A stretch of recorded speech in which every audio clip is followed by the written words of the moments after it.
सभी को नमस्ते। आज शिविर का चौथा दिन है और हम लोग इन दिनों में जितनी बात की है उसके सार को एक बार देख लेते हैं, फिर उसके बाद आगे बात करेंगे। इसी बीच आपका कोई रिफ्लेक्शन होगा, कोई प्रश्न होगा तो उसको भी लेंगे। पहले दिन ये बात निकल कर आई कि मानव चेतना में जीने का मतलब हुआ कि समझ, संबंध और सुविधा, इन तीनों को सुनिश्चित करना। इसमें समझ पहली वरीयता है, संबंध दूसरी वरीयता है, सुविधा तीसरी वरीयता है। और जब हम ऐसा सुनिश्चित कर पाते हैं तो हम साथ साथ जीते हुए सुखी होते हैं और प्रकृति के साथ जुड़ के जो कार्य करते हैं उसमें हमारी सुविधा की आवश्यकता भी पूरी होती है और प्रकृति भी पहले से बेहतर हो जाती है, जिसको वह समृद्धि का समझने के कुल वस्तु को देखें तो जो भी हमारे जीने का फैलाव है उसमें से हर एक स्तर पे व्यवस्था को समझना, व्यवस्था में जीना। तो मानव को समझना, परिवार को समझना, परिवार का मतलब संबंध को समझना, समाज को समझना जहाँ परिवार मिल के रहते हैं, प्रकृति और अस्तित्व को समझना। तो कल तक हम लोगों ने परिवार में व्यवस्था की बात करते हुए दो मूल्यों पे बात किया था, विश्वास और सम्मान। आज अन्य मूल्यों पे भी बात करेंगे और समाज और प्रकृति पे बात करेंगे। कल सुबह हम लोग अस्तित्व पे बात करेंगे। और इस पूरी बात में आपने एक चीज ध्यान दिया होगा कि इसमें कोई भी मानने की जरूरत नहीं है, परंतु जो भी बात आ रही है प्रस्ताव के रूप में है, उसको जांचना है और जी कर भी देखना है। जब हम जी कर देखते हैं तो उसी वस्तु से जुड़े हुए हमारे अंदर नए नए प्रश्न उत्पन्न होते हैं। मानव का अर्थ क्या है, परिवार का अर्थ क्या है, संबंध का अर्थ क्या है, विश्वास का अर्थ क्या है। और जितना जितना हम उसको जीते हैं उतना हमको जांचने की और आवश्यकता दिखती है, और जितना हम जांच पाते हैं उससे और जीने की तत्परता बनती है। तो समझने का एक फलन है जीना, निश्चित फलन है जीना। समझते हैं तो जीते हैं। समझने कोई शिक्षा का, जीने कोई संस्कार का। तो जीने में जो हमारे चारों स्तर हैं उनमें से हर एक स्तर पे जिएंगे और ये पूरा कार्यक्रम निकल कर आता है। इसी को जब फैलाया तो दिखता है कि सही समझ का मतलब कि हर एक स्तर पर व्यवस्था को समझना। और संबंधों में अगर हम जीने जाते हैं तो परिवार में संबंध पहचान में आते हैं, परिवार से बाहर भी संबंध पहचान में आते हैं। और जितना जितना हम इन भावों को समझ पाते हैं जो हमको सहज स्वीकृत है, पूरा विश्व ही हमको एक परिवार जैसा दिखने लगता है। इसको मानने की जरूरत नहीं है, परंतु आपको दिखाई देगा, जैसे हम लोगों ने ट्रस्ट की फीलिंग की बात की, विश्वास के भाव की बात की। विश्वास होता है तो हर एक पे होता है, सम्मान होता है हर एक का होता है। फिर परिवार की सीमा में हमारा भाव बंधा नहीं रहता, परिवार से लेकर विश्व परिवार तक जाता है। तो जो हम परिवार में साथ साथ सुखपूर्वक जीने का एक अभ्यास करते रहे, अब वो धीरे धीरे हमारा परिवार पूरे समाज का एक स्तंभ बन जाता है और हम एक अखंड समाज के हिस्सा हो जाते हैं। तो परिवार विश्व परिवार की एक इकाई बन जाती है। वैसे ही जब प्रकृति के साथ जुड़कर मैं अपनी सुविधा की आवश्यकता को पूर्ति करने के लिए उत्पादन करने जाता हूँ, तो मेरे परिवार में तो व्यवस्था बनती है, हर एक सदस्य की आवश्यकता पूरी होती है। और वो जो परिवार की व्यवस्था बनती है वो पूरे विश्व परिवार की व्यवस्था का भी एक स्तंभ बन जाती है, क्योंकि अगर उसी को मल्टीप्लाई किया जाए, उसी विधि से मल्टीप्लाई किया जाए तो पूरे विश्व परिवार में व्यवस्था हो सकती है। अब कई बार ये बात सुनने में हमको लग सकता है कि ये विश्व परिवार की बात है ना, बात तो हम सदियों से करते रहे हैं, ये होगा नहीं होगा कब होगा। अब वो हमारे लिए महत्वपूर्ण नहीं कब होगा, हमको बात स्पष्ट हो जाती है, मेरा जीना उसके अनुसार हो जाता है। मेरा जीना उसके अनुसार होता है, मुझे उसका सुख मिलता है, मेरे अंदर समृद्धि का भाव बना रहता है, मैं अपने आप में समाधानित महसूस करता हूँ, आश्वस्त रहता हूँ। मेरे अंदर कोई शंका, प्रश्न, द्वंद, अंतर्विरोध रह नहीं जाता, क्योंकि मुझे पूरी क्लैरिटी है, मेरे अंदर समाधान है। ऐसा जीना हो पाए, इसको मानव चेतना कहा। इस मानव चेतना जो शब्द प्रयोग हुआ है, इसको लेकर आपको अगर कोई प्रश्न बना हो पिछले 2-3 दिनों की चर्चा में, तो उस पर बात कर सकते हैं। अगर कोई प्रश्न हो तो आप हैंड रेज कर सकते हैं।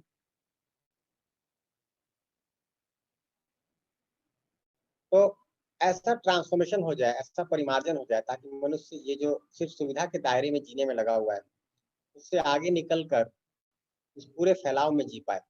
ऐसा परिमार्जन हो जाए, इसको विकास कहेंगे। अभी जिसको हम विकास कह रहे हैं वो ये है कि सुविधाएं बढ़ जाए, सड़कें बन जाए, पानी की व्यवस्था हो जाए, बिजली की व्यवस्था हो जाए, मकान की व्यवस्था हो जाए, ये भी ठीक है, परंतु ये संपूर्ण विकास नहीं है, ये समग्र विकास नहीं है।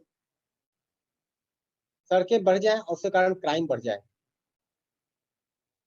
बिजली 24 घंटे आने लगे, और परिवार में लोगों का स्वास्थ्य बिगड़ जाए। हर व्यक्ति को भोजन उपलब्ध होने लगे, परंतु लोग भोजन स्वाद के लिए लेना शुरू कर दें। हर व्यक्ति के पास अपना मकान हो, मगर लोग मकान को लेकर एक दूसरे से कंपटीशन शुरू करते हैं, किसका बेहतर मकान है, किसका ऊंचा मकान है। लोगों के पास आमदनी बढ़ जाए और उससे लोग असलहे खरीदने लगे, हथियार खरीदने लगे, युद्ध करने लगे, आपस में झगड़े करने लगे, और ये सब दिखता है समाज में। उन समाजों में ऐसी दुर्घटनाएं कम होती हैं जहाँ पे सुविधाएं कम है। जहाँ समझ न बढ़े और सुविधाएं बढ़ जाए, उन समाजों में समस्या ज्यादा है। परिवार में भी देखें कि परिवार में अगर सुविधा का अभाव हो तो उतनी समस्या नहीं होती, क्योंकि लोग सुविधा के लगे रहते हैं। परंतु यदि सुविधा बहुत बढ़ जाए और लोगों में समझ विकसित न हो, संबंध का भाव न हो, तो समस्याएं और ज्यादा बढ़ जाती है। तो अगर मनुष्य जीव चेतना में जी रहा है और सुविधाओं को बढ़ाते जाए, तो समाज की और दुर्दशा होगी, परिवार की और दुर्दशा होगी, धरती की और दुर्दशा होगी। परंतु यदि हम इस समग्रता को देख पाए, समझ पाए और इसको शिक्षा विधि द्वारा सुनिश्चित कर पाए, तो सही अर्थ में विकास होगा, तब इसको समग्र विकास कहेंगे।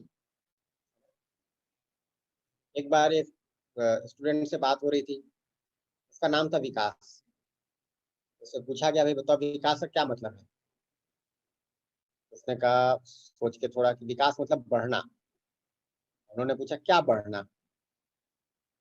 अब उसको बात थोड़ी आश्चर्यजनक लगी, क्या बढ़ना। तो हमने कहा कि मान लो तुम्हारे पाँव में फोड़ा हो और बढ़ रहा है, विकास हो रहा है कि नहीं हो रहा है। तो हंसने लगा।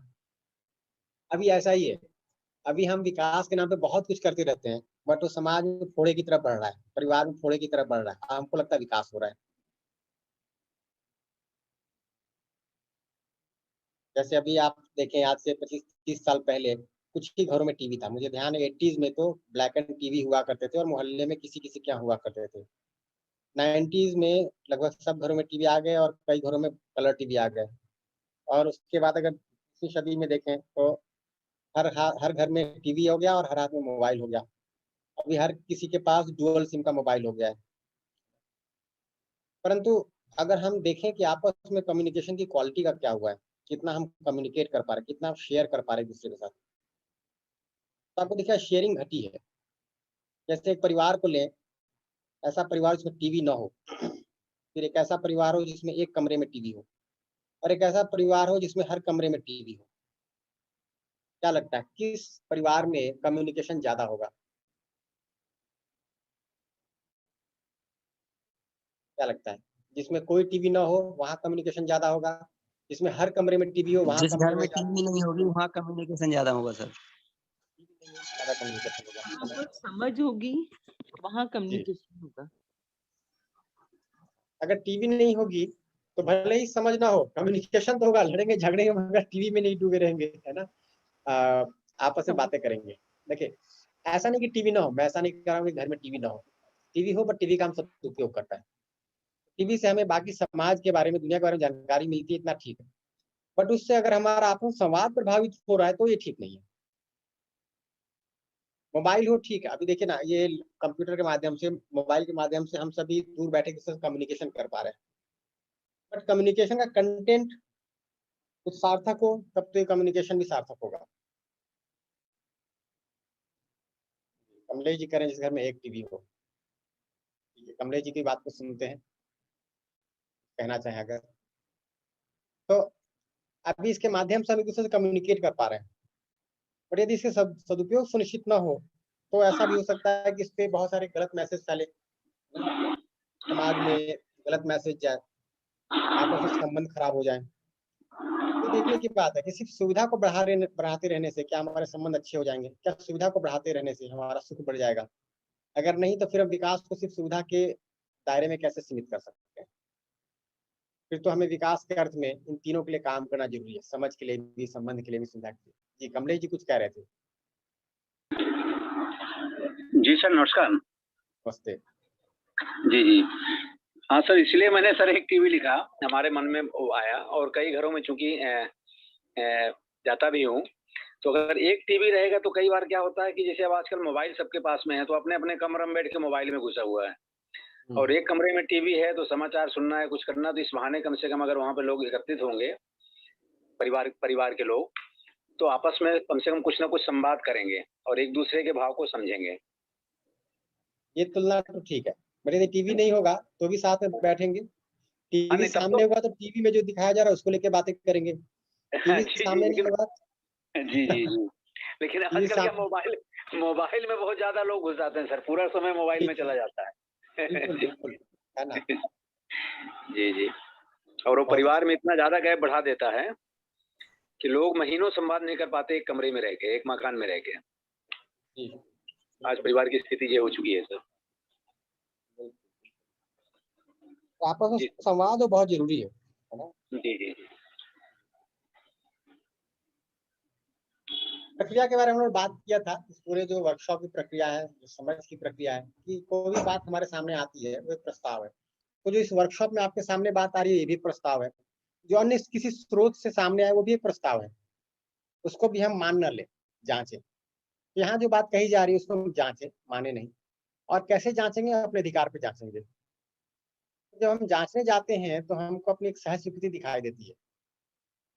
अधिकता की कुछ चीजें हमें सहज रूप से स्वीकार होती है, कुछ चीजें हमें सहज रूप से नहीं स्वीकार होती। इस सहज स्वीकृति पे जितना ठीक से ध्यान देते हैं उतना हमको बात स्पष्ट होती है और हमारी समझ बनती है। और जब हम ध्यान देते हैं तो जीने के लिए भी प्रेरणा बनती है, उसको जी के देखा जाए। जीते हैं, मानव के साथ व्यवहार करते हैं, शेष प्रकृति के साथ कार्य करते हैं। तो अगर मुझे अपने आप में कोई बात स्वीकार हो, जीने में दोनों पक्ष को सुख मिले, दोनों का समृद्धि सुनिश्चित हो, तो हमको दिख गया था कि हाँ ऐसा ही है, इसके अन्यथा कुछ भी नहीं है। ये दिख जाना कि ऐसा ही है, इसी को समझ कहा। अब कोई शंका नहीं रही, कोई द्वंद नहीं रहा, कोई अस्पष्टता नहीं रही, दिख गया अपने को कि मानव ऐसा ही है, संबंध का यही अर्थ है, समाज ऐसा ही होता है। ये हमको दिख जाए, समझ में आ जाए। जी, गणेश जी हैंड रेज किए हैं। नमस्कार सर। जी नमस्ते। मैं सिर्फ ये विचार रखना चाह रहा था कि प्राय ये देखने में आता है कि जो लोग अभाव में हैं, सुविधाओं का अभाव जिनके पास है वो ज्यादा सुखी है।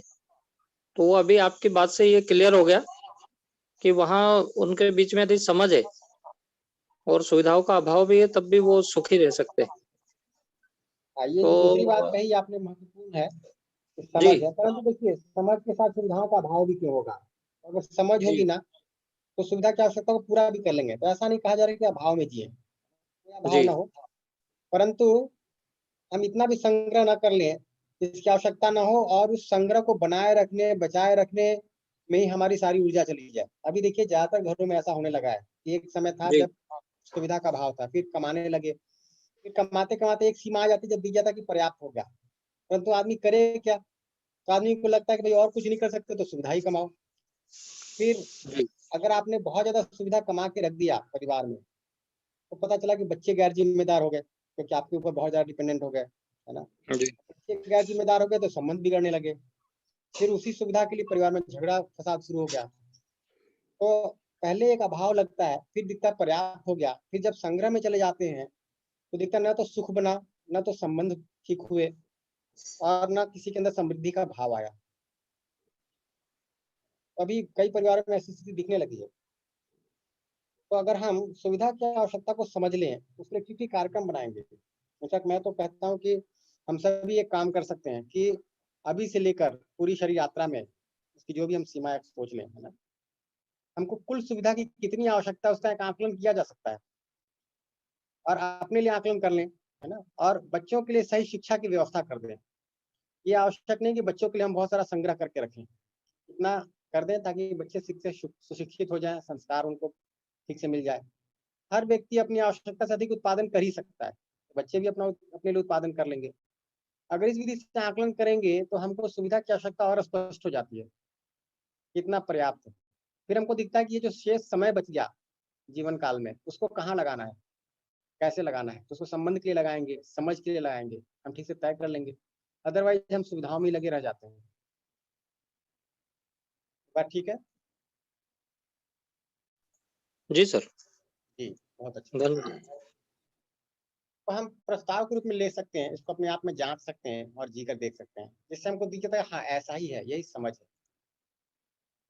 फिर हम लोगों ने सुख और समृद्धि को परिभाषित किया था कि मानव के मूल क्या ना देखें तो सुख समृद्धि है, उसकी निरंतरता है। सुख का मतलब भी क्या है? संगीत या व्यवस्था में होना। अंग्रेजी में क्या है? To be in state of harmony.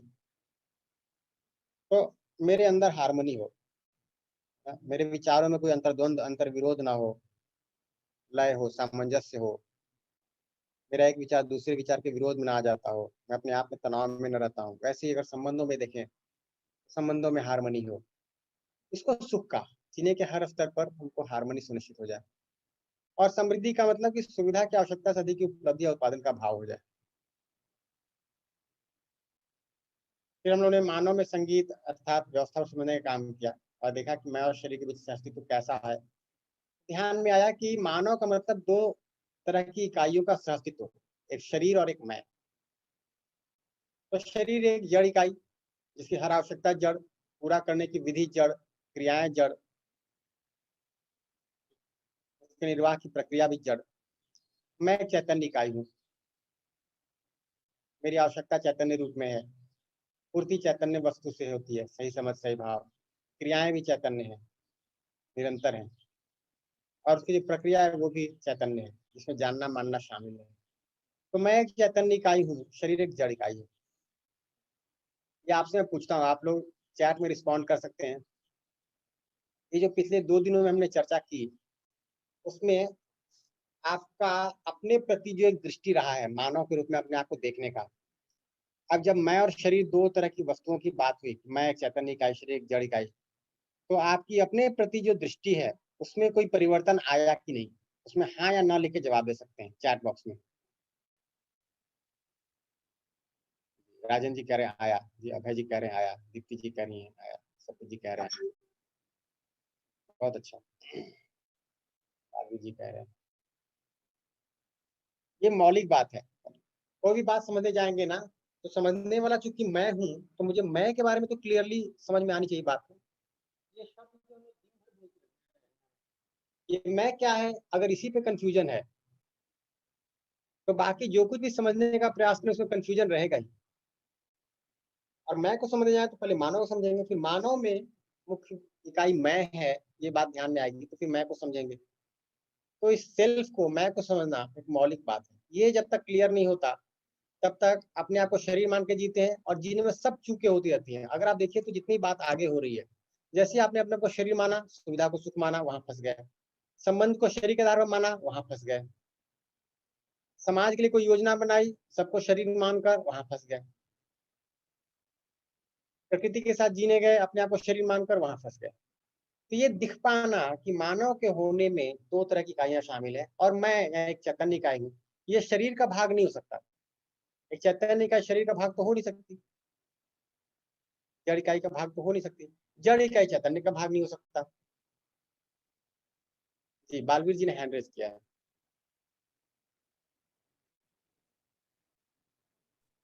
इस चीज को हम बिल्कुल भी क्लियरली समझ पाए हैं सर, कि दोनों की आवश्यकता अलग समझ पाए यहाँ पे। जैसे आपने बताया कि मैं की आवश्यकता अलग है और शरीर की जो जड़ है उसकी आवश्यकता जो फिजिकली वस्तुओं से पूर्ण होती है।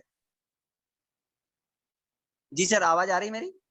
जी जी आ रही है, बहुत अच्छी बात है जी। हाँ, तो बहुत अच्छा यहाँ है, पर बालवीर जी पहले बहुत इस बात को सही बात है। नहीं समझा, लेकिन यहाँ उसकी आवश्यकता को जो आपने डिफाइन किया अलग अलग तरीके से कि मैं की आवश्यकता अलग है और शरीर की आवश्यकता अलग है, तब उसको अलग अलग हम समझ पाए सर। जी सर। जी बहुत अच्छा, आप बहुत मन लगा के सुन रहे हैं, आपके काफी शेयरिंग आ रही है, बहुत अच्छी बात है। फिर हम लोगों ने स्वयं में संगीत अर्थात व्यवस्था को समझने का काम किया और दिखता है कि स्वयं को समझने का मतलब क्या हुआ? अपनी ओर ध्यान देना। अपनी ओर ध्यान देते दिखता है कल्पनाशीलता चल रही है अंदर। क्या चल रहा है? इच्छाएं बनी हुई है, विचार चल रहे हैं, कुछ आशा बनी हुई है, इन सबको जोड़ के कल्पनाशीलता का। तो एक तो होश होता है अपने अंदर, और इसमें थोड़ा समय लग सकता है कि आपके अंदर जो कुछ चल रहा है उसके प्रति होश में आ जाना, इसमें समय लगता है कई बार, क्योंकि हमारा ज्यादातर ध्यान बाहर की चीजों पे है। बाहर से सिमट कर शरीर पे ध्यान आ जाए, अपने ऊपर ध्यान आ जाए, और उसमें भी सिमट कर अपने कल्पनाशीलता पे ध्यान आ जाए, इसमें थोड़ा समय तो लग सकता है, परंतु ये महत्वपूर्ण काम है अपनी कल्पनाशीलता को देखना। जी, मुकेश जी कुछ कहना चाह रहे हैं।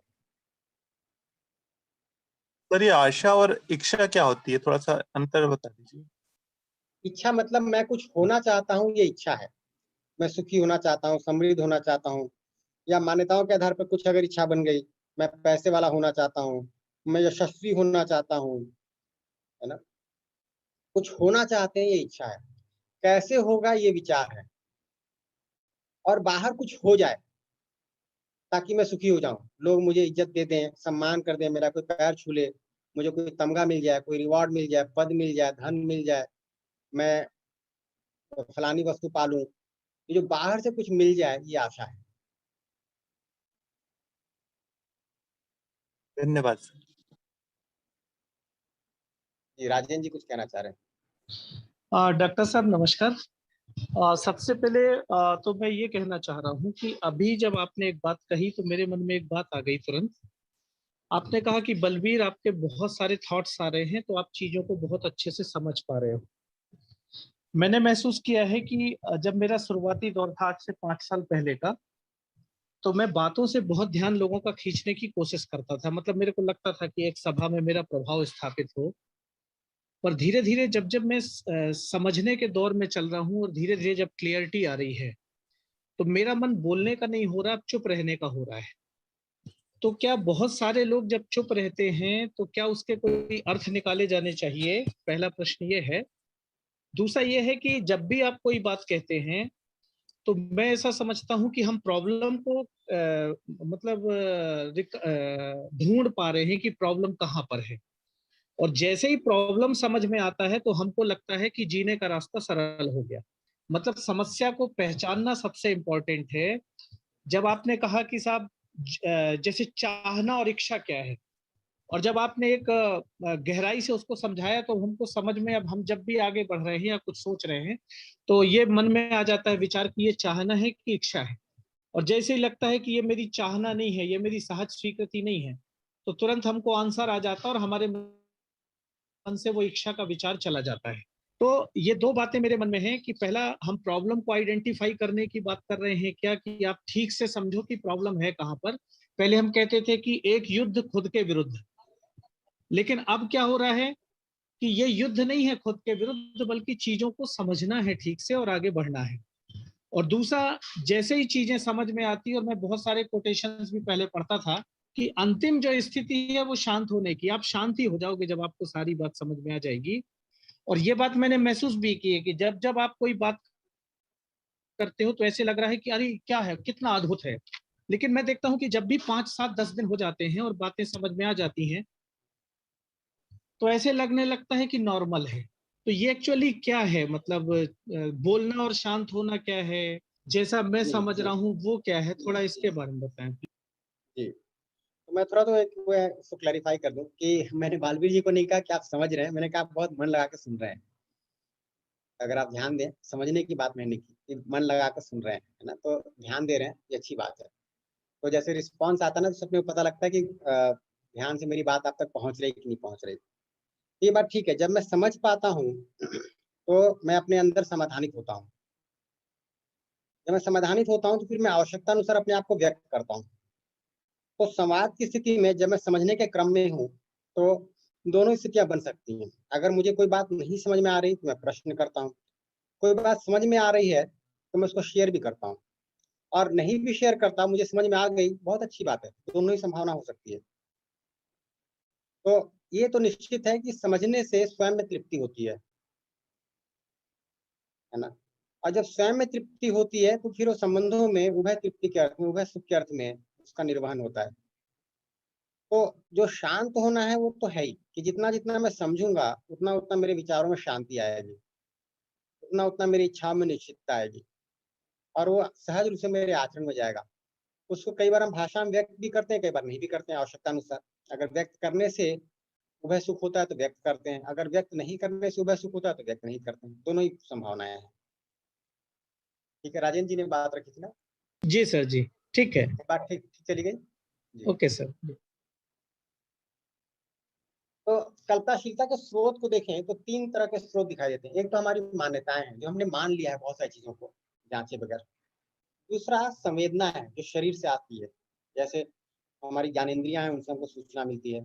या फिर शरीर में जो कुछ घटित हो रहा है, कोई क्रिया हो रही है, जैसे अगर पेट गड़बड़ है उसकी सूचना आती है, ठीक, कहीं अगर पैरों में चोट है उसकी सूचना आती है। तो ये सूचनाएं जो हम तक आती है, जो हमको ज्ञानेंद्रियों से भी सूचना आती है वो दो विधि से आ सकती है।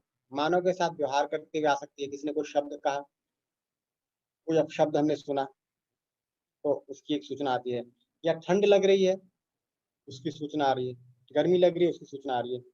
तो शरीर से जो मुझे सूचना आती है उसको संवेदना कहा। और ये जो हमने पहले से मान लिया है कुछ चीजें जाने बगैर, उसको मान्यता कहा। ये दो पुट है। और तीसरा है हमारी सहस्वीकृति, जो हमारा इनेट फैकल्टी है, जो हमारे अंदर है, मेरा स्वत्व है, जो मुझे अंदर से स्वीकार होता है। ये तीन स्रोत हैं। अगर आप इसमें जो करने का काम हो, तो एक तो पहला काम ये है कि हमको ये होश हो जाए कि मेरे अंदर कल्पना चल रही है।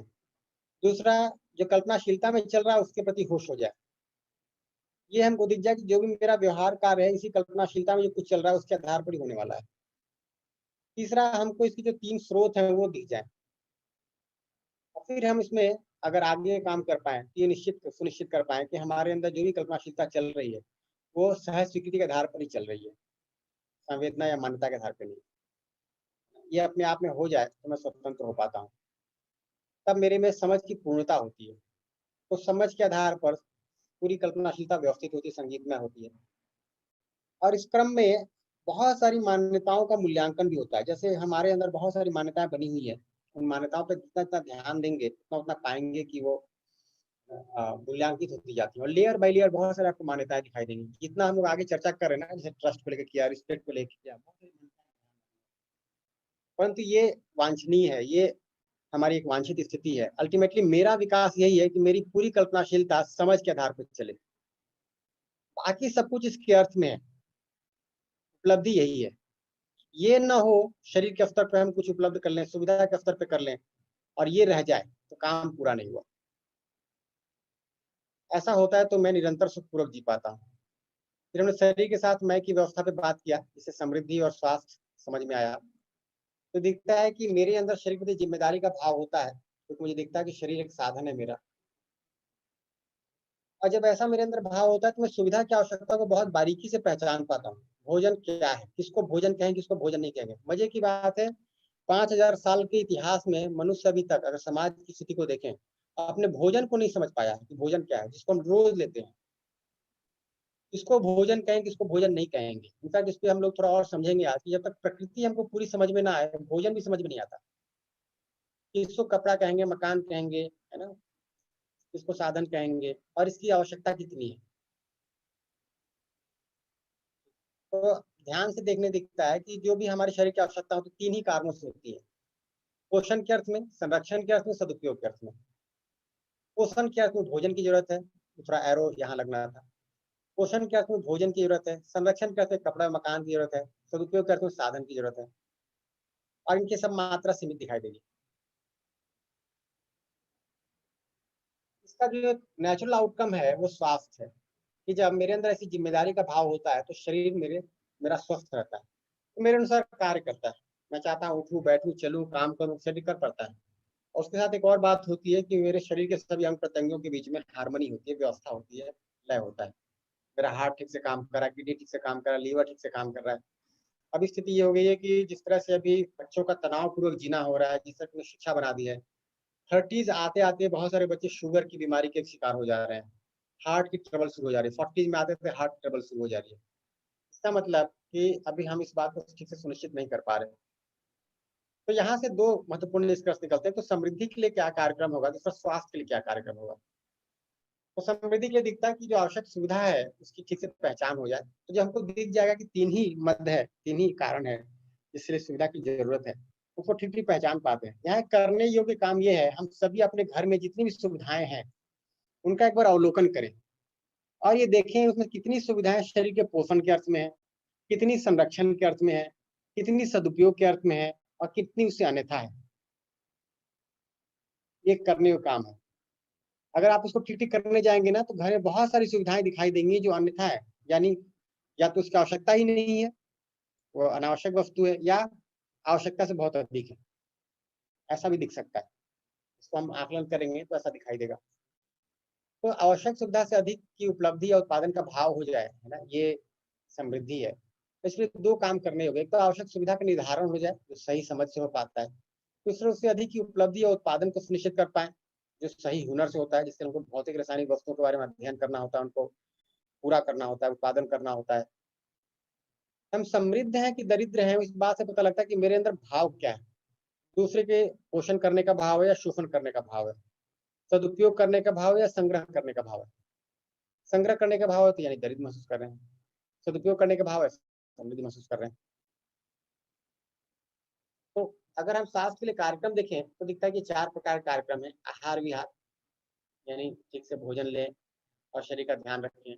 श्रम व्यायाम, शरीर से आवश्यक श्रम करें, नहीं हो पा रहा तो व्यायाम करें। फिर आसन प्राणायाम, तो शरीर के अंगों को हार्मोनाइज करने के लिए, नियमित ढंग से चलाने के लिए आसन प्राणायाम कर सकते हैं। अगर इन सबसे बात न बने, ये भाग में जितना लिखा है इससे बात न बने, ये स्वस्थ रहने के लिए निश्चित कार्यक्रम है, इसको हमको नियमित रूप से करने की जरूरत है। इससे बात न बने तो फिर वह कार्यक्रम में जा सकते हैं कि अस्थायी रूप से अगर शरीर बीमार पड़ गया, रुग्ण हो गया, तो उसके लिए औषधियों की व्यवस्था करें। और ये अंतिम विकल्प है कि हमको दवा या मशीन पर निर्भर होना पड़े, अंतिम विकल्प।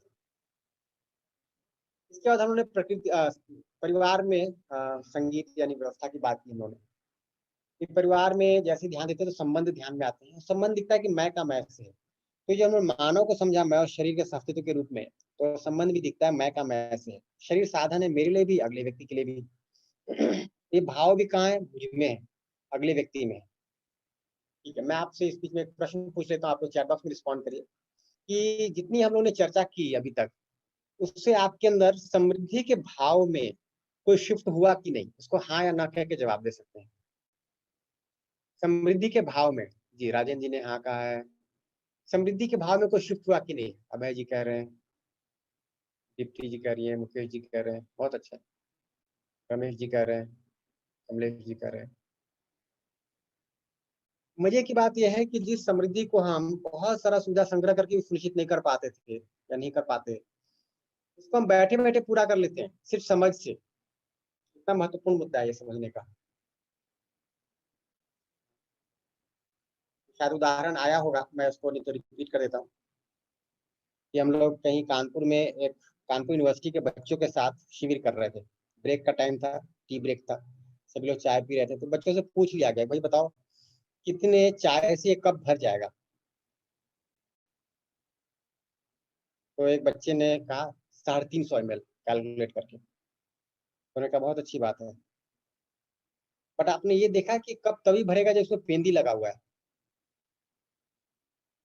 फिर बच्चे हंसने लगे, कप में पेंदी तो होता ही है, बिना पेंदी का कप कैसा होगा। उन्होंने कहा बिल्कुल ठीक बात है ना। वैसे तो हमको इस पे ये हास्यास्पद बात लगती है, परंतु वैसे ही अपने बारे में अगर देखें, अगर हमें ये ना पता हो सुविधा की आवश्यकता कितनी है, तो कभी समृद्धि का भाव आएगा क्या, नहीं आएगा। एक बॉटमलेस कप जैसा हो जाता है। तो संबंध हमको समझ में आता है मैं का मैं से। संबंध में भाव है, एक मैं में दूसरे मैं के लिए, और ये भाव को निश्चित रूप से पहचाना जा सकता है। इनको जब हम निर्वाह करते हैं, मूल्यांकन का भी भय सुख होता है, दोनों को सुख मिलता है। इन भाव को पहचाने जाते हैं तो ये कुछ भाव दिखते हैं अपने को। आधार में ट्रस्ट दिखाई देता है, विश्वास दिखाई देता है, सम्मान है, स्नेह है। तो आज हम स्नेह से लेकर प्रेम तक की बात करें। कल हम लोगों ने विश्वास सम्मान की बात की थी। लव के बारे में, प्रेम के बारे में दिखता है कि पूर्ण मूल्य है, यानी संबंध की पूर्णता है, भाव की पूर्णता है यहाँ पर। उन्होंने विश्वास को जब कल चर्चा शुरू की तो ये दिखता है कि सारी समस्या इस बात में, संबंधों में, कि हमने कहीं ना कहीं मान लिया है कि दूसरा मुझे दुखी करना चाहता है। चाहना पे शंका हो गई है, यही अविश्वास है। और थोड़ी जांच परख करेंगे तो दिखता है कि मैं तो सहज रूप से किसी को दुखी नहीं करना चाहता, और मैं दूसरे व्यक्ति के लिए दूसरा हूँ। इसका मतलब दूसरा मुझे दुखी नहीं करना चाहता, सॉरी। तो सहज रूप से दूसरा मुझे दुखी नहीं करना चाहता, मैं भी सहज रूप से किसी को दुखी नहीं करना चाहता। ये बात हमको विचार से तो दिख जाती है, ये बात हमको भाव के स्तर पर दिख जाए, अपने अंदर ये बात स्थापित हो जाए, हमारे चिंतन में आ जाए कि बेसिकली कोई भी मनुष्य किसी दूसरे को दुखी नहीं करना चाहता है, दुखी होता है तो दुखी करता है। वही मेरे साथ भी है, मैं जब दुखी होता हूँ दूसरे को दुखी करता हूँ। अगर मेरे पास समाधान नहीं है, समझ नहीं है, तो जैसा सोचता हूँ वैसा आचरण करता हूँ, उसमें मुझे भी दुख मिलता है, अगले को दुख मिलता है। यही बात अगले के लिए भी लागू होती है कि अगर उसने नहीं समझा है तो गलतियां करेगा, उसमें उसको भी दुख मिलता है, हमें दुख मिलता है। एक छोटा सा उदाहरण ले, जैसे जिस कमरे में बैठा हूँ, अगर उसे बाहर निकलना है और मुझे पता ना हो कि दरवाजा कहाँ है, तो कभी मेरा सर दीवार में टकराएगा, कभी छत पे टकराएगा, कभी फर्श में टकराएगा, कभी किसी कोने में टकराएगा, कभी खिड़की से टकराएगा। अगर देख जाए कि दरवाजा किया, दरवाजे से निकल जाएंगे, और एक बार दिख गया तो भूल से भी दीवार में नहीं टकराएंगे, भूल से भी खिड़की से निकलने का प्रयास नहीं करेंगे। ऐसा है। तो ये बात हमको समझ में आती है कि जब तक मनुष्य के अंदर समझ नहीं होगी, वो गलतियां तो करेगा ही, और समझ हो गई तो गलती कभी नहीं करेगा, तो भूल से भी गलती नहीं होगी। अब ये बात हमको एक कमरे का उदाहरण लेकर तो समझ में आता है, यही बात हमको संबंधों में भी दिख सकता है कि अल्टीमेटली चाहने में कोई कमी नहीं है, समझ के अभाव में व्यक्ति स्वयं भी दुखी है, दूसरे को दुखी कर रहा है। वैसे ही मैं हूँ, वैसे ही अगला व्यक्ति है। ये बात स्पष्ट हो जाए, यहाँ टिक मार्क लग जाए, यही विश्वास है। तो हमको दिख जाए कि चाहना यानी सह स्वीकृति हर एक में एक जैसा है, योग्यता में कम ज्यादा है। कल तक जितनी हम लोगों ने बात की उसमें थोड़ा आपसे एक रिफ्लेक्शन ले लेता हूँ कि आपको अपने विश्वास के भाव में कुछ शिफ्ट दिखा कि नहीं, दूसरे की चाहना के प्रति आश्वस्ति बढ़ी है कल से जितनी हम लोगों ने बातचीत की। आपका थोड़ा रिफ्लेक्शन लेते हैं यहाँ पे चैट बॉक्स में। जी, दीप्ति जी कह रही है बढ़ी है, वर्णा जी कह रही है बढ़ी है, अभय जी कह रहे हैं हाँ।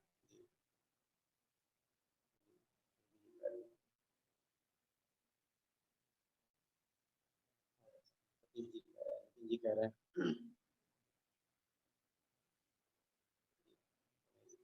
बहुत अच्छा। जी, विजय कुमार जी हैंड रेज किया, कोई प्रश्न हो तो बताएं। Good morning sir. आपके साथ साथ चलते हुए कुछ परिवर्तन आ रहे हैं, वो परिलक्षित भी हो रहे हैं। जैसे अभी कल की परसों की बात है कि मेरा भांजा जिस समय हम इस सत्र को ले रहे थे, सवेरे के समय जो है जिस सत्र के दौरान बहुत तत्परता से अपनी बात रखना चाहता था, वो किसी विवाद के संदर्भ में थी, और मैंने उससे कहा नहीं अपन शाम को बात करेंगे, तो बिल्कुल शांत रहो आराम से। और शाम को जब मैंने उससे बात की तो समझाया तो मैंने आप ही की जो आपसे जो समझ प्राप्त हो रही है उसी के अनुरूप ही था, लेकिन है ना भाव यानी कहते हैं कि ना क्रोध या उग्रता जैसे या जो भाव रहता है खुद का, उस भाव में रहते हुए उसको समझाया था, और जिससे कि वो ये ना सोचे कि मामा मेरा फेवर करें। और आज ये महसूस हुआ कि उससे मुझे एक बार बात और करनी है, जिससे वो मेरी जो बात थी उसको वो समझ पाए। जैसे अभी अपन समझ रहे हैं कि ना दूसरा व्यक्ति, ये बात उसको भी मैंने ट्रांसफर करी थी कि वो उसकी स्थिति को समझो, सामने वाला तुम्हें दुखी कर रहा है या लड़ाई कर रहा है, परेशानी कर रहा है, लेकिन जैसे यहाँ और गहराई से समझने में आया है। और जहाँ तक समृद्धि वाले में अपन थोड़ी बात कर रहे हैं, तो पहले अपन लगता था कि अपने आंसर करने में यस भी लिखें, लेकिन अब आप लोगों के साथ साथ रहते लगता है कि वाई लिख दिए, ये भी यस ही है। तो ये दो छोटे छोटे चीजें हैं तो आपके सामने रखी। धन्यवाद। बहुत अच्छा, बहुत अच्छा। तो विश्वास का भाव हमें स्पष्ट हुआ, शायद हमने सम्मान के भाव को लेकर बात किया, तो दिखता है कि योग्यता में कमी हो सकती है, चाहना में किसी कमी नहीं है। उन्होंने सम्मान को जब समझाते दिखता है कि सम्मान का मतलब सही आकलन, राइट इवैल्यूएशन। जैसा मैं हूँ वैसा मेरा आकलन होता है तो मैं सम्मानित महसूस करता हूँ। अगर ऐसा नहीं होता तो कहीं ना कहीं चूक होती है, इसको अपमान कहा। और तीन तरह से चूक होती है, अधिक आंकलें, कम आंकलें, अन्यथा आंकलें, तीनों ही चूक जो है गलत मूल्यांकन हो जाता है, सही आकलन नहीं होता। सम्मान का मतलब सम प्लस मान, ठीक ठीक आकलन करना। ठीक ठीक आकलन करने जाते हैं तो दिखता है कि हर मनुष्य में एक ही सहज स्वीकृति है, एक ही प्रकार की भेद नहीं है सहज स्वीकृति में। हर मनुष्य के लिए समझने का कार्यक्रम भी एक समान है, स्वयं में जांच परख। ऐसा नहीं कि मैं तो समझूंगा जांच परख से, अगला समझेगा हमारे दबाव में। कई बार ऐसा होता है ना, सोचते हैं हमसे तो कोई बात कही जाए तो प्रस्ताव के रूप में, कोई हम पर दबाव ना डाले, बट हम जब बात करते हैं दूसरे से दबाव डालने लगते हैं। तो ऐसा नहीं है, जैसा मैं प्रस्ताव पूर्वक समझता हूँ, जांच परख के समझता हूँ, वैसा दूसरा ही प्रस्ताव पूर्वक ही समझेगा। जैसा मुझे समय लग रहा है समझने में, वैसा अगले को भी लगेगा। और हम सब में क्षमता है, क्योंकि हम सब में इच्छा की क्रिया हो रही है, विचार हो रहा है, आशा बनी हुई है। ये क्रियाएं तो हैं, मुझ में भी है, अगले में भी है। पढ़ा लिखा हो तो भी, अनपढ़ हो तो भी, गांव का हो तो भी, शहर का हो तो भी,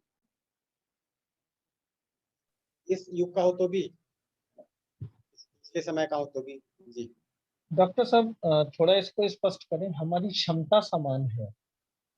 क्षमता समान होने का मतलब कि वो जो कल्पनाशीलता की हम लोग बात कर रहे थे ना, वो कल्पनाशीलता हर एक मय में है।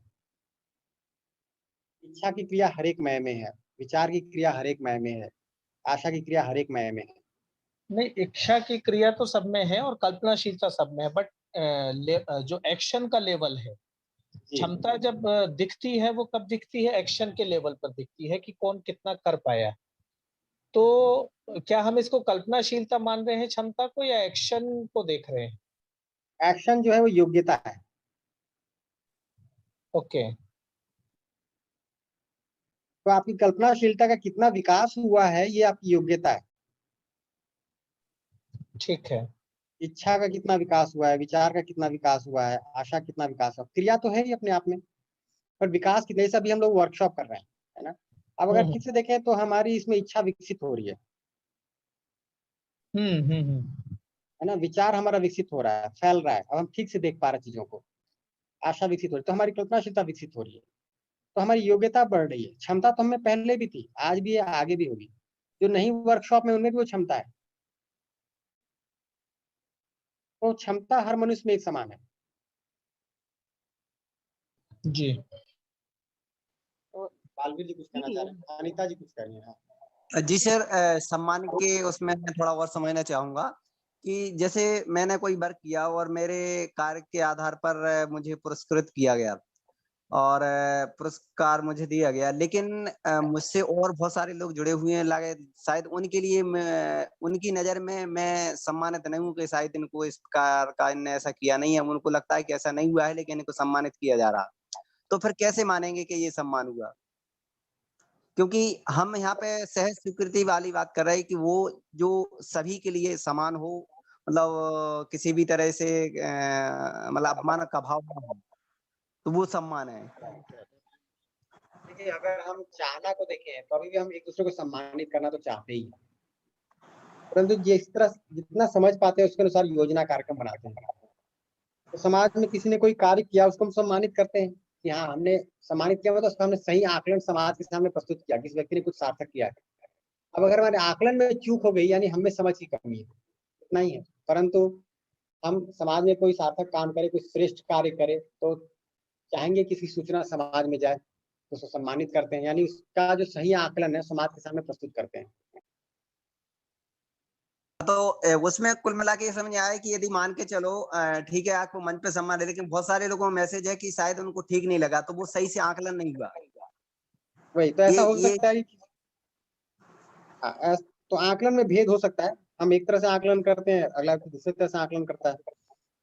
किसी व्यक्ति के किए गए कार्य को कोई श्रेष्ठ मानता है, कोई नहीं मानता है, मानने में तो वेरिएशन होता ही है।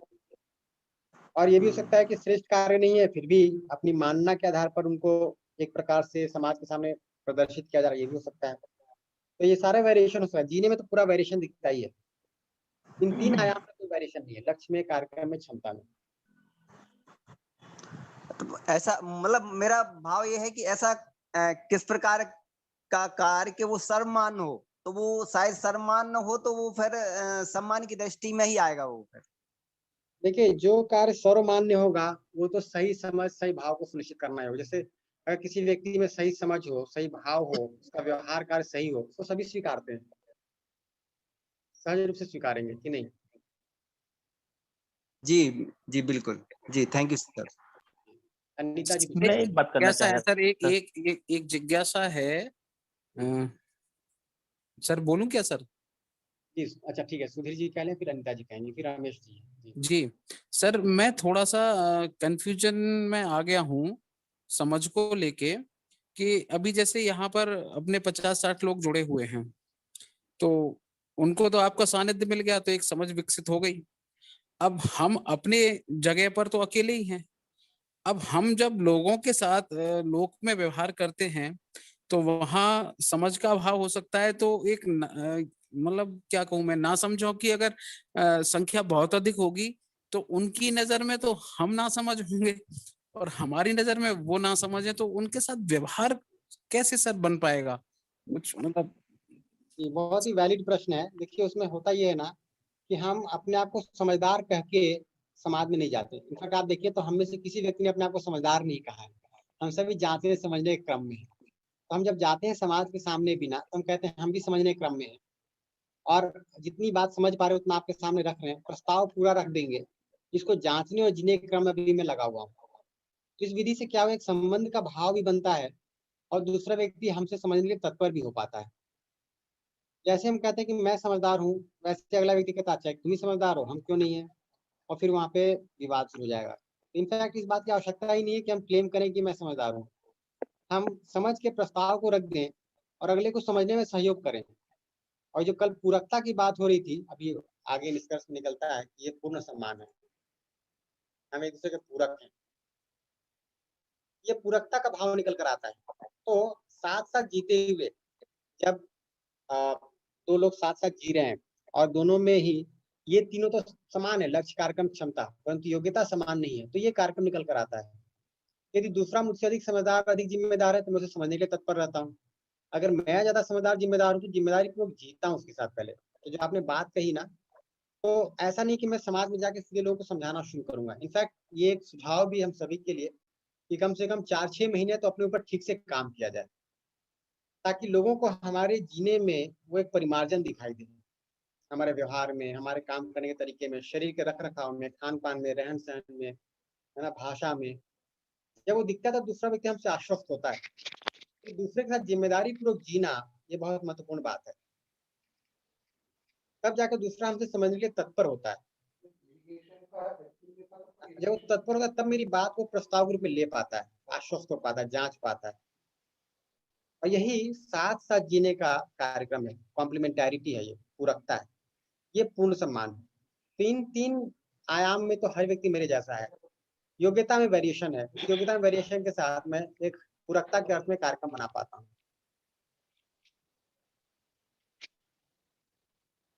जी जी राजानंद संस्थान की ओर से जो हम अल्बराम से गुजरते हैं सर, तो अल्बराम का बालवीर जी थोड़ा सा आपको रोकूंगा।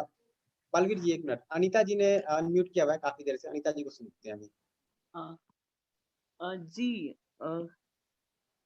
आपने आगे अभी जो चर्चा करी उससे मेरी जो बात थी उसमें स्पष्टता आ गई है प्रश्न में। अब अच्छा, मुझे अभी आपकी जो चर्चा से मुझ में स्पष्टता आ गई उसके प्रति। जी ठीक। सुनीता जी ने भी अनम्यूट किया था। जी सर, सादर प्रणाम। सर मैं लगातार सुन रही हूँ, काफी कुछ समझ में भी आ रहा है, लेकिन सर अभी अपन ने जो बात करी है क्षमता वाली सर, उस पर मैं थोड़ा सा स्पष्टीकरण यह चाहूंगी कि लक्ष्य एक हो सकता है, उद्देश्य एक हो सकता है, लेकिन सर अभी तक तो हम यही सुनते आए हैं ना कि हर व्यक्ति की क्षमता अलग अलग होती है, कभी किसी की बराबरी ना करें। तो सर मैं थोड़ा सा चाहूंगी कि इस पर अगर हम थोड़ा सा 10-15 मिनट और चर्चा करके स्पष्ट करें तो शायद हमारे कॉन्सेप्ट एकदम क्लियर हो जाएगा क्षमता को लेकर के। यही निवेदन था सर आपसे। जी मैं उसको संक्षेप में रख देता हूँ। तो क्षमता का मतलब ये हुआ कि मैं में क्रियाएं हो रही हैं, जो हमने पहले भी ओपन अप किया था ना, तो यही रख लेते हैं। तो मैं में क्रियाएं हो रही हैं, वो क्रिया हर एक मैं में हो रही है। इच्छा हर व्यक्ति के अंदर है। जैसे कोई गांव का व्यक्ति है, उसके अंदर भी इच्छा हो रही है, जो शहर के व्यक्ति उसके अंदर भी इच्छा हो रही है, जो पढ़ा लिखा नहीं उसके अंदर भी इच्छा हो रही है, जो पढ़ लिख गया उसके अंदर भी इच्छा हो रही है। इच्छा अलग अलग प्रकार की होगी, बट इच्छा की क्रिया तो हर एक में है। ये बात ठीक है कहना? जी जी जी सर। है ना? वैसे ही विचार हर एक में चल रहा है। जी।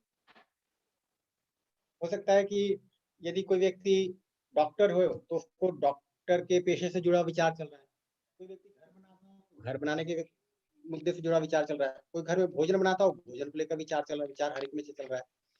वैसी आशा जो है वो हर एक में है कि सुखपूर्वक जिए, समृद्धि पूर्वक जिए, संबंध अच्छे रहें, है ना, या ऐसा हो जाए वैसा हो जाए, ये आशा हर एक में है।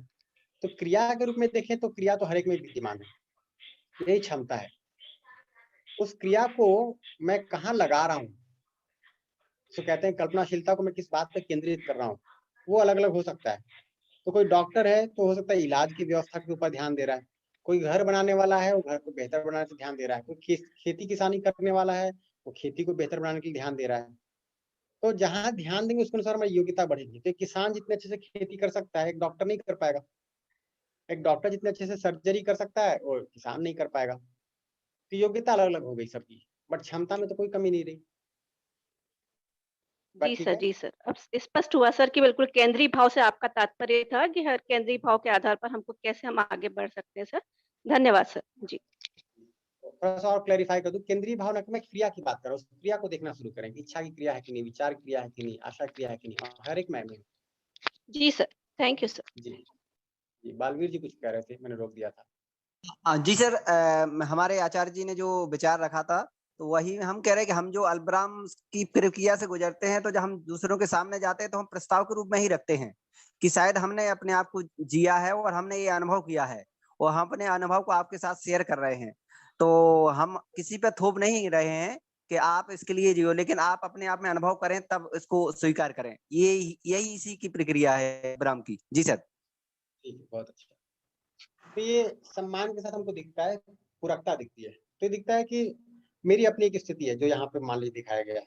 मेरी इतनी ही योग्यता है और इतना सम्मान्यता संवेदनाग्रस्त है। किसी की अलग तरह की स्थिति है, किसी की अलग तरह की स्थिति है। तो हर व्यक्ति की अपनी अपनी स्थिति है, उस स्थिति के अनुसार जी रहा है। परंतु अगर ऊपर वाली चीज को देखें, दिक्कत सब में समान है। चाहना समान है, क्षमता समान है ना, कार्यक्रम समान है, योग्यता में भिन्नता है। अब इस योग्यता के साथ दो कार्यक्रम हो सकते हैं, या तो हम संघर्ष करें एक दूसरे से अपने आप को ज्यादा बताने के लिए, परंतु यदि हम सम्मान का भाव रखते हैं अपने अंदर, तो हर एक के प्रति पूरक हो पाते हैं। यानी हर एक की योग्यता को बढ़ाने में हम पूरक हो पाते हैं। तो परिवार में हम माँ पिता भाई बहन एक दूसरे के लिए पूरक हो पाते हैं। कार्यस्थल पे सारे सहकर्मी एक दूसरे के लिए पूरक हो पाते हैं, है ना। पड़ोस में हम एक दूसरे के लिए पूरक हो पाते हैं। और पूरकता के बहुत अनिवार्य कार्यक्रम है कि समझ को केंद्र में रखा जाए, समझ को पहली वरीयता दी जाए, तो हम एक दूसरे के लिए पूरक हो जाते हैं। और काफी आपको इसमें एक शिफ्ट दिखाई देगा। इनफैक्ट हमने खुद देखा है कि अगर कॉलेज में फैकल्टी वर्कशॉप कर लें तो आपस में जिस तरह की हार्मनी रहती है वो उसके पहले नहीं दिखता है। एक बार वर्कशॉप कर लेते हैं, समझ में आता है। वर्कशॉप करना मतलब समझने पे ध्यान देना है ना, ऐसा नहीं कि सिर्फ इसी वर्कशॉप से समझने पे ध्यान देना। तो एक बार समझने पे ध्यान देते हैं तो हमारे आपस की हार्मनी बढ़ जाती है, एक दूसरे के प्रति कॉम्प्लीमेंटैरिटी का सेंस बढ़ जाता है। तो ये कार्यक्रम निकल कर आता है। जी, कोई हैंड रेज किए थे? गणेश जी हैंड रेज किए हैं। इतनी बात हमने कल तक की थी। अब इसके आगे सर, मैं आचार्य जी ने एक बात रखी थी कि हम समझ के स्तर पर हैं और दूसरा एक व्यक्ति है वो समझ लीजिए कि चूंकि इस तरीके के प्रशिक्षण या विचारों में नहीं है, तो वो इस तरीके की समझ उसकी नहीं है, तो दोनों के बीच में एक दिक्कत जा सकती है।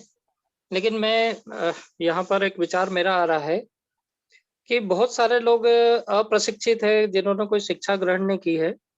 बहुत सारे लोग अनपढ़ है और लेकिन वो उनकी समझ पहले से इस संबंध में बनी हुई है, मतलब अभाव में भी वो सुख का अनुभव कर रहे हैं। तो ऐसे बहुत सारे लोग दुनिया में हैं जो किसी प्रकार के इस तरीके के प्रशिक्षण कार्यक्रमों से या शिक्षा से नहीं भी जुड़े हैं, तब भी उनके अंदर ये समझ तो है। जी हो सकता है ना। देखिए क्या हुआ, और वो समृद्ध भी है, सुखी भी है। उसको थोड़ा ओपन कर लें। मतलब ये हो सकता है कि तुलनात्मक रूप से अधिक सुखी है, निरंतर सुखी है कि नहीं, ये थोड़ा ऑब्जर्व करने की बात है ना। उसको थोड़ा ओपन रखें अभी। परंतु ये हो सकता है, देखिए पढ़ने लिखने से हमारी समझ बढ़ रही है, हमारी मान्यताएं बढ़ रही है, ये तय करने की बात है। जी। जैसे अपने एक साथी है पवन गुप्ता जी, उन्होंने नाट्य संस्था शुरू की थी हिमालयों में, उत्तरांचल का एक हिस्से में, और वहां पे वो बहुत सारे प्रयोग करते रहे। तो कुछ प्रयोगों को शेयर करते हैं और वो शेयर मतलब काफी इम्पोर्टेंट है। वो जो आप बात करें ना उसके संदर्भ में अगर देखें, उन्होंने 4-5 गांव में जाकर स्कूल शुरू किए और ऐसे 5-6 वर्ष तक वो करते रहे। फिर उन्होंने सोचा कि एक बार फीडबैक लिया जाए गांव के लोगों से कि क्या निष्कर्ष निकला। तो उनको लोग बहुत अप्रिशिएट करेंगे उनके काम को, बट उनको जो फीडबैक मिला बहुत अच्छा नहीं मिला। इनफैक्ट फीडबैक कुछ ऐसा मिला कि हमारे बच्चे पहले बेकार थे और आपने उनको बर्बाद कर दिया। तो उनको बड़ा आश्चर्य हुआ कि लोग ऐसा क्यों कह रहे हैं। तो मैंने देखिए ना, ये लड़का जो पहले है ना पिताजी के साथ साथ खेत में जाया करता था, हल चलाया करता था या जो भी खेती बाड़ी में सहयोग करता था। अब जब से ये स्कूल जाने लगा है, ये जीन्स पहन के जेब में हाथ डाल के घूमता है ना? और जो लड़की है वो भी माँ का सहयोग नहीं कर रही और वो भी ज्यादातर समय अन्य कार्यक्रमों में लगाती है ना? इस तरह की चीजें जो भी होती हैं। तो ये तो बर्बाद हो गए बच्चे हमारे, उससे अच्छा होता कि आप नहीं करते। तो उनको समझ में आया कि अल्टीमेटली शिक्षा का मतलब पढ़ना लिखना नहीं है। शिक्षा का मतलब तो बच्चे के अंदर सही संस्कार विकसित करना, समझ विकसित करना, भाव विकसित करना है। पढ़ना लिखना उसका एक भाग है। पढ़ने लिखने से उसको संप्रेषित करना आसान हो जाता है। पढ़ने लिखने से सूचना ग्रहण करना आसान हो जाता है, इतना तो जरूर है ना? परंतु पढ़ना लिखना संपूर्ण शिक्षा नहीं है। एक जी। और मैं उदाहरण दूंगा कैसे मान्यताएं बनती हैं, है ना? उन्होंने ये प्रयोग शेयर किया था कि जी जी एक बार क्या हुआ, क्लास 6 के बच्चों के सामने, क्लास 6 में करीब 35-40 बच्चे थे, उन लोगों ने जी एक पोस्टर लगा दिया।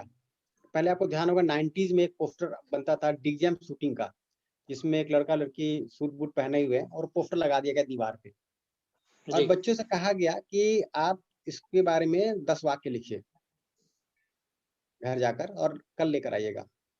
सभी बच्चों ने कुछ ना कुछ लिखा। जब उन्होंने उसको पढ़ा तो देखा कि सब बच्चों ने एक दो बातें कॉमन लिखी हैं। जैसे एक बात उन्होंने ये लिखी थी कि ये लोग हमसे ज्यादा विकसित हैं। तो पूछा गया कि भाई आपसे ज्यादा मतलब हमसे ज्यादा अच्छे हैं, है ना, विकसित हैं, जो भी अपने देसी भाषा में लिखना होता है।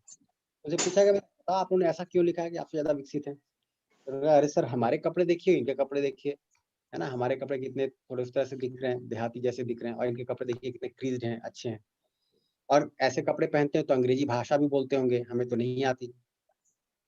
तो उन्होंने कहा कि ठीक है, अगर हमको इस तरह से दिखता है तो, है ना, उसको भी थोड़ा अध्ययन करते हैं। तो उन्होंने कहा कि अब ये बताओ, अगर मान लो किसी रात को यही लोग तुम्हारे गांव तरफ घूमने चले आए, हिमालय में, है ना, घूमने चले आए और रास्ता भटक जाएं और आधी रात को तुम्हारे दरवाजे पे नॉक करें, तो क्या करोगे? तो बच्चों ने कहा अरे परदेसी लोग हैं और हमारे दरवाजे आ गए हैं रात को, तो इनको हम खाने पीने को देंगे, सोने की व्यवस्था करेंगे, अगले दिन रास्ता दिखा देंगे। उनका बहुत अच्छी बात है। अब ये बताओ लेटेस्ट से कि आप इनके शहर गए घूमने के लिए, आधी रात को आपने दरवाजे पे नॉक किया, ये क्या करेंगे? तो बच्चों ने कहा ये तो पुलिस बुला देंगे हमको, है ना, पकड़वा देंगे। तो हुआ कि विकसित कौन हुआ फिर? आप ज्यादा विकसित हुए कि वो ज्यादा विकसित हुए कि नहीं? बिल्कुल बिल्कुल तो पढ़ना लिखना और शिक्षा दो अलग चीजें हैं। बहुत बढ़िया। पढ़ना लिखना और शिक्षा दो अलग चीजें हैं। शिक्षा का एक भाग है पढ़ना लिखना, पढ़ना लिखना संपूर्ण शिक्षा नहीं है। लेकिन जी लेकिन यहाँ अब प्रश्न यही उठता है ना सर कि हमारी जो शिक्षा नीति है, पॉलिसी है और जो वर्तमान ढांचा है, वो तो इसी को लेकर के चल रहा है। देखिए, अच्छी बात यह है कि जो नई शिक्षा नीति आई है ना, उसमें इन तरह की चीजों को, जैसे जी न्यायपूर्ण समाज हो, ठीक है ना, बच्चों में संबंध का विकास हो, सिर्फ पढ़ने लिखने में सीमित ना हो, श्रम की प्रवृत्ति हो या मूल्यधारित जीना हो, इसको बहुत स्थान दिया गया। ये एक अच्छी बात है और उसमें काफी स्कोप निकल रहा है, जिससे हम लोग उच्च शिक्षा में भी काम कर पा रहे हैं और इसको प्राथमिक माध्यमिक शिक्षा में भी काफी बड़े पैमाने पे काम किया सकता है। तो लोगों का ध्यान तो जा रहा है। अगर आप पिछली सदी और इस सदी की तुलना करेंगे तो आप पाएंगे पिछली सदी में, जैसे हमारे भारत देश में देखें तो शुरुआत में लोग रोटी कपड़ा मकान के लिए संघर्ष करते रहे। समाज में जो मुद्दे थे रोटी कपड़ा मकान के थे, उसका जो मुद्दे बने, बिजली सड़क पानी के बने, बिजली सड़क पानी के बने, है ना। अब स्वास्थ्य सुरक्षा के मुद्दे बने हैं और अभी धीरे धीरे लोग सुख की बात करने लगे हैं। जैसे आपके आनंद मंत्रालय खुला है, किस स्टेप है उसके लिए, सुख की बात कर रहे हैं। विदेशों में भी देखें तो लोग सुख की बात करने लगे हैं। अल्टीमेटली तो वही सुखी होना चाहते हैं ना, ये बाकी सब तो साधन है, सुविधाएं हैं, है ना, सुविधाएं। अल्टीमेटली तब सुखी होना चाहते हैं।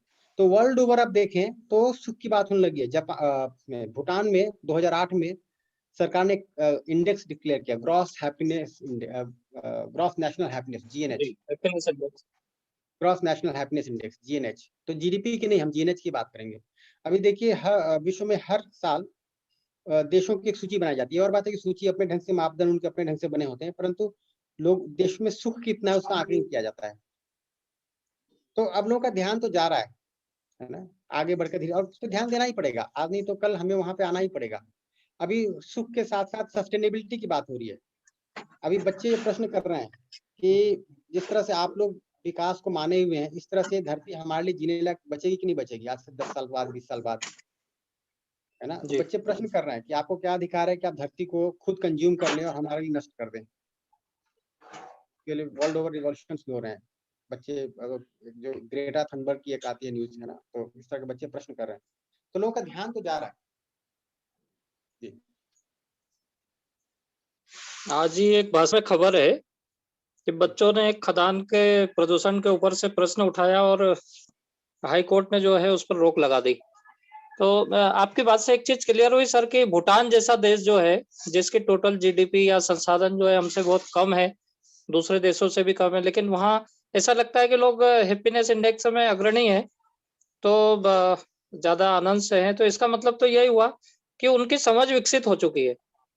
नहीं, मैं ऐसा नहीं कह जिस रहा हूँ तरीके कि की मैं ऐसा नहीं कह रहा हूँ कि इंडेक्स बनाने से लोग सभी सुखी हो गए। देखिए, सुखी होने का तो निश्चित आधार है, सही समझ सही भाव, बट कम से कम हमने उसको वरीयता तो दी, ये महत्वपूर्ण बात है। जी तो जी जैसे धन्यवाद अगर हम धन्यवाद। वरीयता देंगे तो हम योजनाएं बनाएंगे, कार्यक्रम बनाएंगे। वरीयता नहीं देंगे तो कार्यक्रम भी नहीं बनेगा। मैं ऐसा डॉक्टर नहीं कह रहा साहब, भूटान के सभी लोग सुखी हो गए, मगर भूटान ने कम से कम ध्यान दिया कि सिर्फ सुविधा संग्रह में ही उपलब्धि नहीं है, है ना, हमको सुविधा से आगे जाके देखना होगा लोग सुखी कितने हुए। जब जीडीपी की बात करें तो खाली हम प्रोडक्शन की बात कर रहे हैं, परंतु जब हम सुख की बात करें उससे बहुत आगे की बात कर रहे हैं। जी राजन जी कुछ कहना चाह रहे हैं।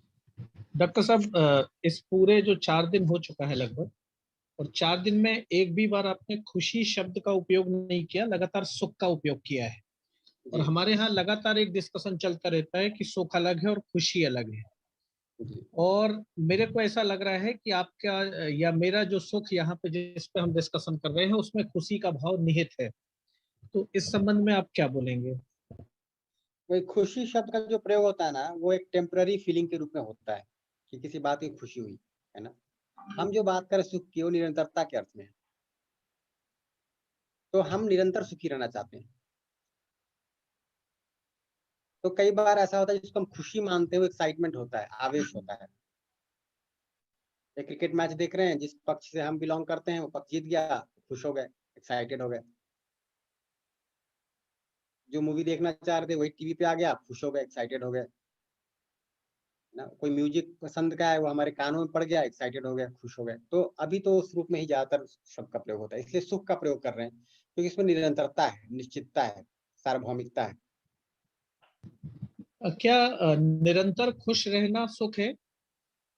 वही, अगर आप उसको सुख में रखना चाहें तो रख सकते हैं कि निरंतर खुश रहें, बट निरंतर खुश रहने का फिर कार्यक्रम भी व्यवस्था को समझने और व्यवस्था में जीने के आधार पर ही बन पाएगा, संवेदनाओं के आधार पर या मान्यताओं के आधार पर नहीं बन पाएगा। ठीक है सर। मैं एक क्वेश्चन रेज करना चाह रहा था सर। हालांकि विषयांतर नहीं होना चाह रहा हूँ, परंतु आपने 3 बार 4 बार शिक्षा का नाम लिया और एक शब्द को परिभाषित किया कि शिक्षा का उद्देश्य संपूर्ण शिक्षा ये नहीं है। संपूर्ण शिक्षा में संस्कार, भावनाएं, कौशल, संवेदनाएं, योग, ये सारी चीजें होना चाहिए और सारी बातें होनी चाहिए, ये बात सही है। परंतु सिर्फ 6 पेपर और 8 पेपर होने चाहिए अंत में, ये हो रहा है कि अभाव कहाँ है? हमारे धीरेन जी हमारे साथ में, हमारे सर, तो शायद इस बात को गंभीरता से वो ले पाएंगे। मेरा क्वेश्चन रेज करने का अर्थ ये है कि सारी की सारी परीक्षाओं का अर्थ साल भर में आप इकट्ठा खाइए और सीधा जाके वॉमिट कर दीजिए 3 घंटे के अंदर। तो ये कौशल, संस्कार, भावनाएं, संवेदनाएं, ये सारी की सारी चीजें रहती कहाँ है? कहीं कोई मूल्यांकन नहीं है, कहीं कोई देने का नहीं है, सिर्फ पुस्तक पुस्तक पुस्तक। चाहे वो हम कोटा चले जाएं, चाहे दिल्ली चले जाएं, चाहे कहीं चले जाएं, सिर्फ पुस्तक अंदर डालना है, पुस्तक अंदर डालना है। शिक्षा का उद्देश्य ये है। मेरा सिर्फ पर्सनलाइज करना था, प्लीज सॉरी। जी, ऐसे में आपको एक मजे की बात बताऊं, मतलब धीरेन्द्र भैया भी इस पे कमेंट करें। अगर आप देखें तो आज के दिन कॉलेजेस को नैक और एनबीए का अक्रेडिटेशन लेना पड़ता है। हम सभी अवगत होंगे नैक और एनबीए के अक्रेडिटेशन से, है ना, उनकी मान्यता लेनी होती है। अब उस अगर मान्यता में देखेंगे तो 12 ग्रेजुएट एट्रीब्यूट्स बनाए गए हैं, जिसमें से 5 एट्रीब्यूट्स हैं जो बुकिश नॉलेज से जुड़ा हुआ है। 7 एट्रीब्यूट्स ऐसे हैं, 7 में अगर 2 को रख दें तो थोड़ा अलग डोमेन है, अकाउंटिंग का है और कुछ दूसरी चीजें फाइनेंस का है। 5 एट्रीब्यूट और अगर आप देखें तो पूरी तरह से वो हमारे व्यवहार से, समझ से जुड़ा हुआ है। जैसे कहते हैं कि भाई आप प्रोजेक्ट कितना अच्छे से काम कर सकते हैं, प्रोजेक्ट में लोगों के साथ मिलकर, आपकी लाइफ लॉन्ग लर्निंग है कि नहीं है, आपके कंडक्ट में एथिक्स है कि नहीं है। तो लोगों का ध्यान तो जा रहा है, ऐसा नहीं कि पूरी तरह से बुकिश बनाया जा रहा है। इनफैक्ट हम लोग अभी यूनिवर्सिटीज में भी देखते हैं कि इन बातों को बढ़ावा दिया जा रहा है कि प्रोजेक्ट बेस्ड लर्निंग हो, सिंपली क्लासरूम टीचिंग ना हो। क्लासरूम टीचिंग को भी कहा जा रहा है कि उसमें आप सिर्फ बच्चे को रिमेम्बरिंग के स्किल मत दीजिए कि आपने जो पढ़ाया उसको रिमेम्बर कर ले। रिमेम्बरिंग सबसे निचले पायदान पे रखा जाता है। बताते हैं इसमें बच्चे में क्रिएटिविटी आए, बच्चा समझ के कुछ कर पाए। तो एक हद तक तो यह है कि बुकिश रहा है नॉलेज, बुकिश रहा है हमारा एजुकेशन, बट पिछले 20 वर्षों में अगर आप देखें तो शिक्षा में इस तरह के परिवर्तन भी किए जा रहे हैं ताकि बच्चे साथ साथ जुड़ के काम कर पाएं, बच्चे क्रिएट कर पाएं, बच्चे नेचर से कनेक्ट हो पाएं, बच्चों के अंदर खुद से समझने सीखने की प्रवृत्ति बन जाए, ये भी है। जी, थैंक यू, जी, Lakhan ji, please carry on. Hand raise किया जी। तो ऐसा करते हैं, फिर प्रश्न तो आते रहेंगे, मैं थोड़ी बात लेके आगे चलता हूँ। संक्षेप में कोई नई बात हो तो बता दें। दीप्ति जी ने अभी तक नहीं पूछा है, दीप्ति जी बताएं। जी बस मैं इसी में थोड़ा सा कंफ्यूज थी, तो ऐड ऑन करना चाह रही थी जो व्यास जी ने अभी बात रखी कि जब हम शिक्षा की बात कर रहे हैं तो मेरा ख्याल है कि अभी जैसा आपने बोला, मैं बिल्कुल सहमत हूँ कि अभी हम उस समझ पे भी आ रहे हैं। अपनी शिक्षा को पहले बुकिश नॉलेज पे फोकस थी, लेकिन अब हम उस पे ला रहे हैं, और यही कारण है कि अभी NEP 2020 में हमारी एनालिटिकल लर्निंग जो है उसको फोर्स किया गया है। तो मैं यहाँ पे थोड़ा सा ध्यान आकर्षित करना चाहूंगी कि जो हम पहले वस्तु परक की बात करते थे, अब वो शायद ज्ञान परक से ज्यादा अपडेट होके अब हम समझ परक पर आ गए हैं।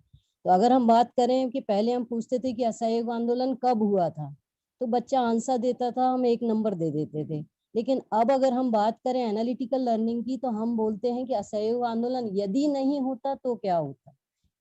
तो ये जो समझ है, ये शायद अब हम बच्चों को विकसित कर पा रहे हैं और उसमें अपना योगदान दे पा रहे हैं। थैंक यू भैया। ध्यान तो जा रहा है, ठीक बात। मैं लखनलाल असाटी भी एक मिनट अपनी बात रखना चाहता हूँ। ये बात 35 साल पुरानी है और आज के संदर्भ में जस की तस है। गवर्नमेंट इंजीनियरिंग कॉलेज जबलपुर में हाई वोल्टेज लैब के प्रोफेसर थे डॉक्टर भट्ट। उनका उस समय का दुख था कि 5 साल की BE कराने के बाद हम इतनी सारी परीक्षाएं लेते हैं, प्रैक्टिकल्स कराते हैं, सब कुछ कराने के बाद एक कोई साधारण सी परीक्षा PSC की UPSC की 3 घंटे की परीक्षा हमारे किसी विद्यार्थी को रिजेक्ट कैसे कर सकती है?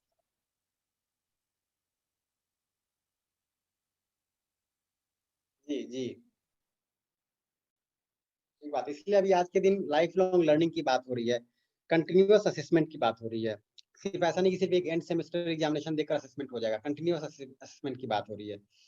बच्चों के साथ इंटरेक्टिव सेशंस रखने की बात हो रही है, बच्चों के लिए सेल्फ लर्निंग की बात हो रही है। तो ध्यान तो दिया जा रहा है ना, ऐसा भी नहीं कि बिल्कुल ध्यान नहीं दिया जा रहा। उसमें बस ये समझ के पुट को केंद्र में लाना है। अभी भी आप देखिए तो एक एडिशनल कोर्स के रूप में तो शिक्षा में जा रहा है, टेक्निकल एजुकेशन ने एक्सेप्ट कर लिया है, UGC भी इसको इंक्लूड करने पे विचार कर रहा है। अब ये और टीचर्स तैयार हो जाएं, जैसे अभी हम लोग जो शिक्षकों के लिए काम कर रहे हैं उसमें अपनी अपेक्षा है कि और अगर टीचर्स तैयार होते हैं तो फिर ये प्राइमरी सेकेंडरी एजुकेशन में भी जा सकता है और इसमें पर्सन तैयार हो जाएं और इसमें समय देने के लोग तैयार हो जाएं। तो ऐसा नहीं है, सहज स्वीकृति तो हर तरफ है। ये तो अपने को प्रयोग पूर्वक भी दिख रहा है कि अगर कोई आप अच्छी बात, सही बात लेके जाते हैं समाज में तो सहज रूप से लोग स्वीकारते ही।